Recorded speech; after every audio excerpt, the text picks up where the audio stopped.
आज के इस वीडियो में हम लोग देखेंगे इनहेलेशन और एक्सहेलेशन के बीच में क्या डिफरेंसेस है। ठीक है, तो यहाँ पे हम सबसे पहले लिखे हैं प्रोसेस, मतलब कि इनहेलेशन कैसा प्रोसेस है और एक्सहेलेशन कैसा प्रोसेस है। ठीक है, तो इनहेलेशन इज द ब्रिंगिंग यानी लाना, इन यानी अंदर, ठीक है, bringing in of fresh air from outside. ठीक है, पहली बात तो ये जो इनहेलेशन और एक्सहेलेशन प्रोसेस है ये दोनों ही ब्रीदिंग का प्रोसेस होता है। ठीक है, ब्रीदिंग जो होता है ये दोनों मिलकर ब्रीदिंग बनता है। ठीक है, इनहेलेशन और एक्सहेलेशन। तो इनहेलेशन में क्या होता है, हम लोग आउटसाइड यानी क्या होता है बाहर, यानी एनवायरनमेंट से हम क्या करते हैं फ्रेश एयर को अंदर लेते हैं। ठीक है, और एक्सहेलेशन में क्या होता है, exhalation is the passing out of foul air to the outside, यानी कि बाहर की तरफ हम लोग क्या करते हैं फाउल लेयर को, यानी जो फाउल लेयर होता है यानी कि कार्बन डाइऑक्साइड, उसको हम लोग क्या करते हैं बाहर निकालते हैं। ठीक है, इसका मतलब है कि इनहेलेशन में हम लोग बाहर से फ्रेश एयर को लेते हैं और एक्सहेलेशन में बाहर की तरफ हम लोग फाउल लेयर को बाहर निकालते हैं। ठीक है, पहला डिफरेंस ये हो गया। दूसरा डिफरेंस है रिब केज। रिब केज में क्या डिफरेंस आया था, ये हम बताए थे जब हम लोग मैकेनिज्म ऑफ ब्रीदिंग पढ़े थे, तब उसमें हम बताए थे कि इनहेलेशन के टाइम क्या होता है। तो इनहेल करना यानी अंदर, इसका मतलब है कि लंग्स में हम लोग हवा को भरते हैं। ठीक है, तो उस टाइम मेरा लंग्स में जो है वो बाहर की तरफ आता है। ठीक है, यानी चेस्ट के, मेरा चेस्ट जो है वो आउटसाइड आता है। तो यानी रिब केज जो है इट इज पुश्ड आउटसाइड, यानी कि बाहर की तरफ आता है, एंड अपवर्डली यानी ऊपर की तरफ। ठीक है, और वही एक्सहेलेशन यानी कि जिस टाइम हम लोग सांस छोड़ते हैं उस टाइम क्या होता है, इट इज पुल्ड, ये आउटसाइड और ये इनसाइड। ठीक है, एंड डाउनवर्डली यानी कि नीचे की तरफ आता है और मेरा अंदर की तरफ जाता है। ठीक है, एक्सहेलेशन में।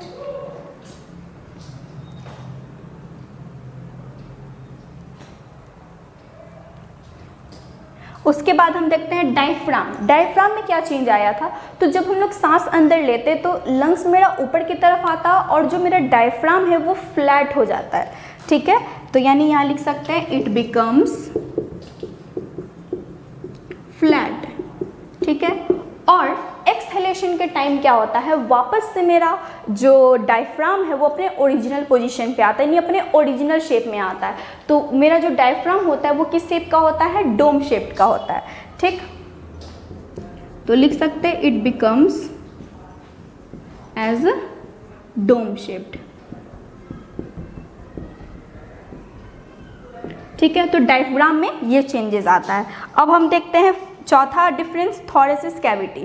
थोरेसिस कैविटी में क्या चेंज आता है, तो थोरेसिस कैविटी में क्या होगा, ये क्या हो जाएगा, इंक्रीज करेगा साइज में। ठीक है, इट इंक्रीजेस इन साइज।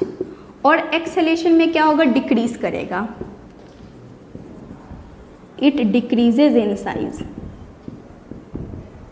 ठीक है, ये हो गया मेरा पांचवा डिफरेंस। अब हम देखते हैं चौथा था, अब हम देखते हैं पांचवा, टाइप्स ऑफ प्रोसेस, यानी कि इनहेलेशन कैसा प्रोसेस है और एक्सहेलेशन कैसा प्रोसेस है। अब बताइए, जब हम लोग सांस लेते हैं यानी कि एयर जब अंदर ले रहे हैं तो इसमें एनर्जी हमको क्या हो रहा है, लग रहा है, और वही सांस छोड़ने में हमको क्या हो रहा है, एनर्जी नहीं लगता है। ठीक है, तो इसका मतलब जो इनहेलेशन प्रोसेस है वो एक टाइप का एक्टिव प्रोसेस है। ठीक है, कैसा प्रोसेस है, it is an active process.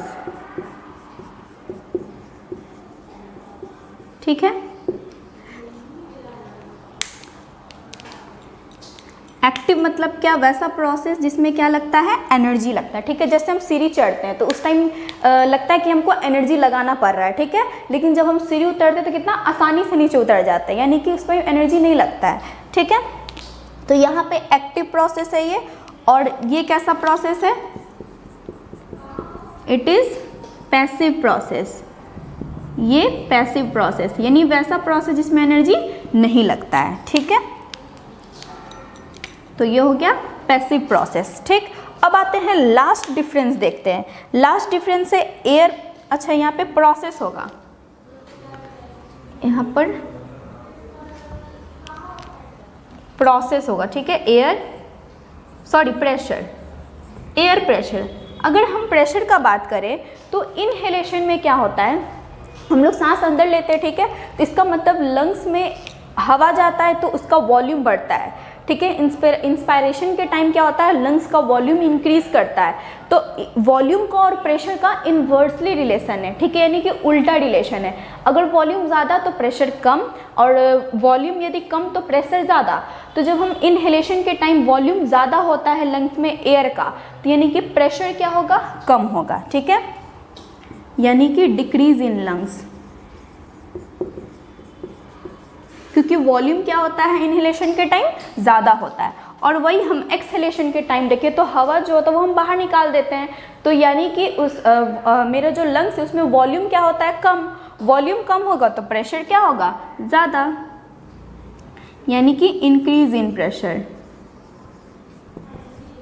Increase in lungs, ठीक है। तो इस तरह से हम लोग देख लिए कि इनहेलेशन और एक्सहेलेशन में क्या क्या डिफरेंस है। पहला हम देखें प्रोसेस, कि इनहेलेशन मतलब होता है कि बाहर से फ्रेश एयर को अंदर लेना, और एक्सहेलेशन मतलब होता है बाहर की तरफ फाउल एयर को बाहर निकालना, ठीक है। रिब केज में क्या डिफरेंस आ रहा था कि रिब केज जो है इनहेलेशन के टाइम बाहर की तरफ आ जाता है और अपवर्ड यानी ऊपर की तरफ, और एक्सहेलेशन के टाइम अंदर जाता है और डाउनवर्ड यानी नीचे की तरफ, ठीक है।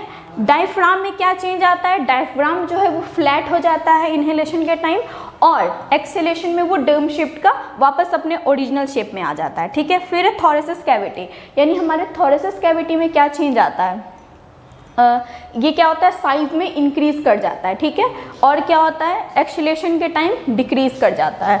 उसके बाद आते हैं टाइप्स ऑफ प्रोसेस, कैसा प्रोसेस है, तो इनहेलेशन मेरा एक्टिव प्रोसेस है और एक्सहेलेशन मेरा इनएक्टिव प्रोसेस है, ठीक है। उसके बाद है एयर प्रेशर, तो एयर प्रेशर जो होता है इनहेलेशन के टाइम डिक्रीज कर जाता है, और वही एक्सहेलेशन के टाइम क्या होता है, इंक्रीज कर जाता है, ठीक है। तो इस तरह से हम लोग इनहेलेशन और एक्सहेलेशन के बीच में क्या डिफरेंसेस होता है वो सारा हम देख लिए।